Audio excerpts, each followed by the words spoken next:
Okay, you're welcome back to today's video, and the series we'll be teaching is how to verify land ownership in Nigeria. And today we're coming with land measurement. Land measurement, it's a fundamental aspect of real estate, and it's like the currency of real estate, or all Nigerians that are purchasing lands. I get to my point now. That's the currency. If I'm giving you naira, what currency will you give me back? Which is always units of lands. Okay, I can say I'll give you 5 million naira for a square meter. Are you getting my point now? A foot square meter. So that's how to know land units in Nigeria. So I want to talk about land measurements. They are fundamental aspects of real estate, as I've said, and they are essential for all land owners in Nigeria. You need to know how land is measured, because if they know that you don't know it, they can cheat you. So today I'm going to teach you how you can go about land measurement in Nigeria, the things you need to know. I get my points now. So now, units of land measurement in Nigeria, we have different units. Don't be disturbed. In this age of technology and good internet connection, we can always verify every information through Google. But I will still try to put you through the basic unit we have. We have a plot, we have an acre, we have hectare. Are you getting my point now? A plot, an acre, we have hectare. So a plot is the common unit of land, and it varies based on state and zones. Some people use 60 by 120, but the one I've been conversant with is always 60 by 100. Are you getting my point now? 60 by 100. So it varies.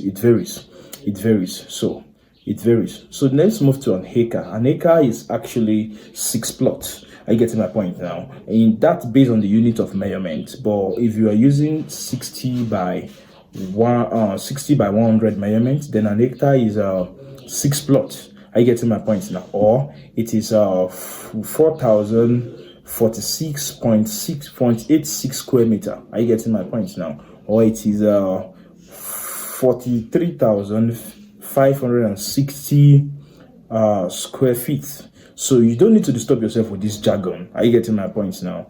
Just to verify. You have your Google, you have your data. Get in connection when you're about to buy land. Are you getting my point? You still need to be familiar with it.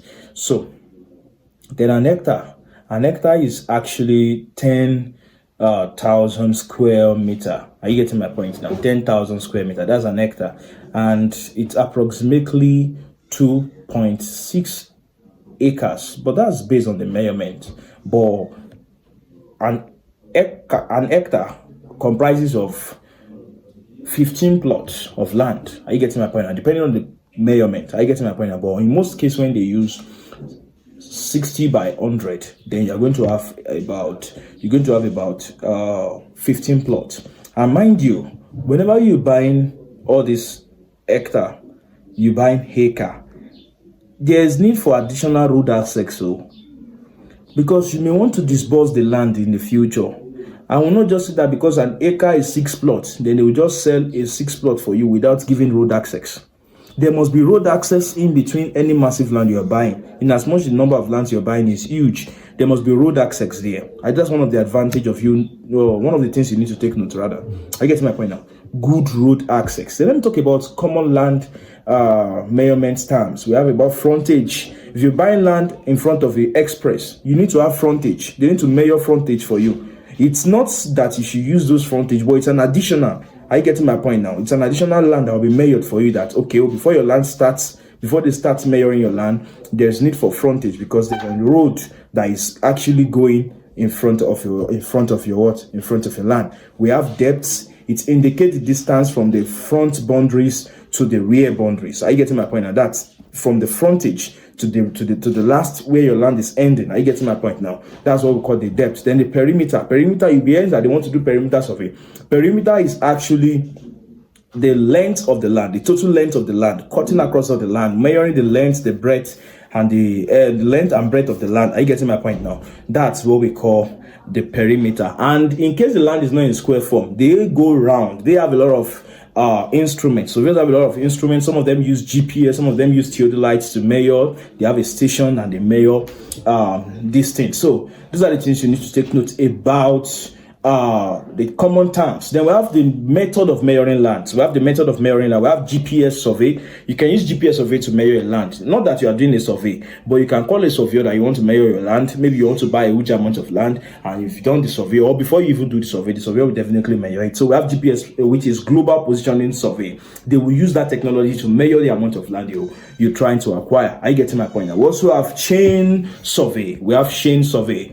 This is the common one. Chain survey is it involves using chain or measuring tape, which is one we are all familiar with when someone starts using tape to measure. So that is another aspect of measuring land is the chain survey. We have total station, which is an advanced surveying method that combines electronic theodolites and electronic distance meter for precise measurement. There will be a station, then they will move another. Though you know those surveyors, I will show you a video where when I was on site. So they move, they will have a station, and they move one of their tools across to capture the precise measurement of the land. So all these things are surveyor's jargon. Are you getting my point now? You just need to be familiar with them, but that doesn't mean that you need to understand how everything is working. All you just need is to have a brief knowledge about it. We have remote sensing, use of satellites. The people are even using satellites to measure land. Are you getting my point now? So when you're talking about country base, you want to measure a land that belongs to a nation, or you want to have a massive investment. They can use satellites, you can use remote satellites. And let's talk about the importance of accurate land measurements. Importance of accurate land measurement. Number one, legal transactions. Accurate land measurement is crucial for legal transactions, ensuring that parties agree on the correct size and boundaries of the land being measured. Are you getting my points now? So we can use, it's going to help. One of the importance is that it's going to help in legal transactions. If you're saying I have 1 acre, I have 6 plots to sell, and they get there, they measure it, it was exactly 6 plots. Those are the things you need to understand. Then we have land use planning. Land use planning, it's going to help you to know, okay, if I'm having this amount of land, I can build 2-bedroom here. If I'm building 2-bedroom, then I can build maybe at the frontage, I'll build this one, I'll build duplex, I'll put this one here. So it's going to help you to plan your house. I've seen people that they want to build house, they have about 4 plots of land, and they will go in the middle and go and plant house there, go and build house there, 2-bedroom, to spoil the whole land. They don't have a plan. They can't even say, okay, in the future I want to sell. So it's going to help you to plan your land very well. So land is like clothes, it's a permanent clothes. So when you don't know how to cut it, imagine you give a tailor your clothes and they cut it anyhow. That tailor will pay for it. So that's how land use good land